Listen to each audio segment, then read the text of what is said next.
بات لکھی میرے استاذ گرامی یہاں فرمایا کرتے تھے، بھائی اگر تو دنیا میں اپنے بیٹے کو دھوپ میں بیٹھا دیکھے تو تیرا دل پھٹ جاتا ہے، یہ دھوپ میں کیوں بیٹھا ہے، اس کو شرک سے بچا، شرک اکبر سے بھی بچا، اصغر سے بھی بچا، خفی اور جلی دونوں قسم کے شرک سے بچا۔ دنیا میں تیرا بیٹا دھوپ میں ہو تجھ سے برداشت نہیں ہوتا، بتا اگر تیرا بیٹا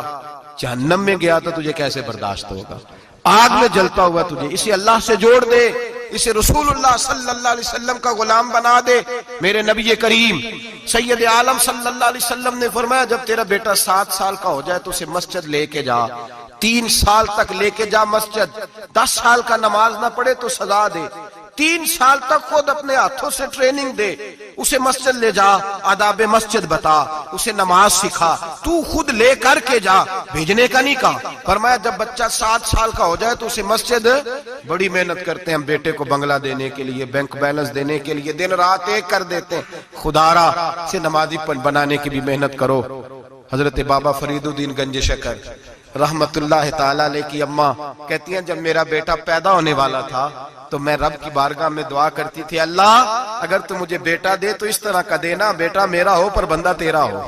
اے اللہ اگر بیٹا دینا تو اس طرح کا دینا میرے اللہ، اس طرح کی مجھے اولاد دینا کہ دودھ وہ میری چھاتی سے پیے پر شکر تیرا ادا کرے، اے اللہ اگر بیٹا دینا تو اس طرح کا دینا کہ قوت روٹی روزی وہ زمین پہ کھائے لیکن اسی زمین پر وہ تیرے دین کا سپاہی بھی بنے، وہ مجاہد فی سبیل اللہ بھی بنے۔ حضرت بابا صاحب کہتے ہیں مجھے شکر پسند تھی، اماں بڑے جتن کرتی ہے بیٹے کے لیے، بڑا کچھ کرتی ہے، اور بیٹے روٹی ٹائم پہ کھانا فلاں کا، کہتے ہیں مجھے شکر پسند تھی۔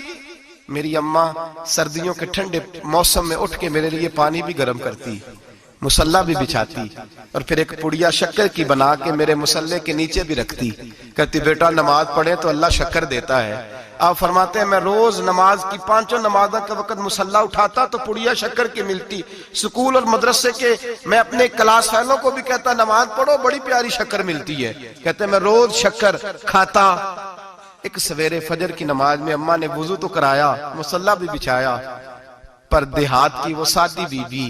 جس کا سارا کام بھی خلوص پہ مبنی تھا، جو آکسفورڈ سے پڑھی ہوئی تو نہیں تھی لیکن آداب ممتا اسے سارے آتے تھے، جو کسی یونیورسٹی کی سند یافتہ تو نہیں تھی لیکن بیٹے کے ساتھ کس طرح کا رویہ اختیار کرنا یہ سارا اسے پتا تھا۔ کہتے ہیں سادی اماں نے سارے کام کیے لیکن شکر رکھنا بھول گئی۔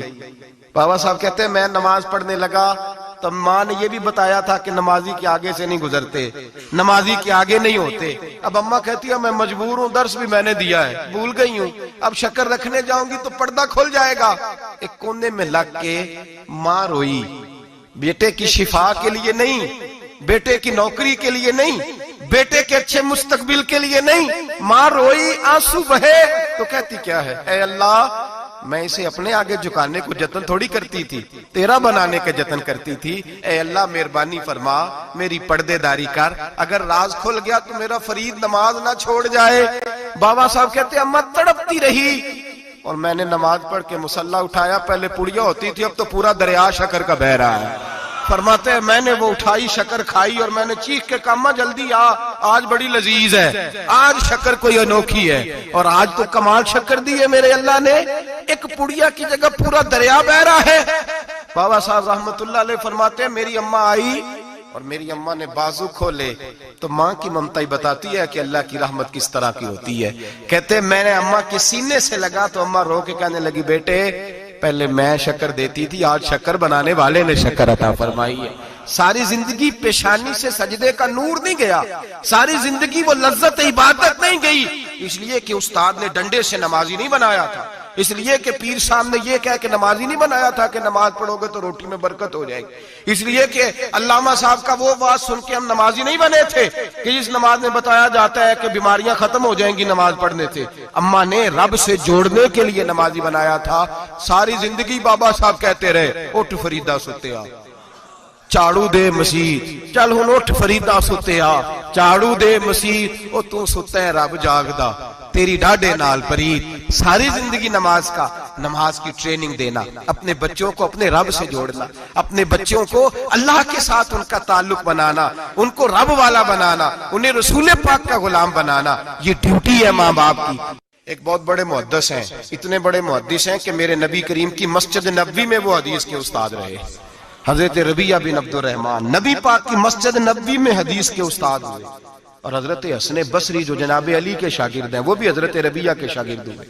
حضرت امام مالک جو 70 سال تک مدینہ اور مکہ میں حدیث پڑھاتے رہے وہ بھی حضرت ربیعہ کے شاگرد ہیں۔ ان کے والد کا نام تھا عبد الرحمن فروغ۔ تاریخ بغداد میں لکھا ہے کہ بنو امیہ کے دور میں تابعین کے زمانے میں جناب عبد الرحمن بن فروغ گھر سے چلے گئے، ایک روایت ہے بچہ چھوٹا تھا، ایک روایت ہے بچہ ابھی ماں کے پیٹ میں تھا، جہاد کرنے چلے گئے۔ اس دور میں یہ جہاد ہوتا تھا کہ ایک علاقہ فتح کیا تو مسلمان اگلے علاقے میں چلے گئے، اگلا فتح کیا تو اگلے علاقے، ایک کے بعد دوسرے لوگ پلٹ کے نہیں آتے تھے۔ حضرت عبد الرحمن گئے 30,000 دینار بیوی کو دے گئے، کہنے لگے سنبھال کے رکھنا، اور جہاد کرنے نکلے تو 27 سال تک گھر ہی نہیں آئے،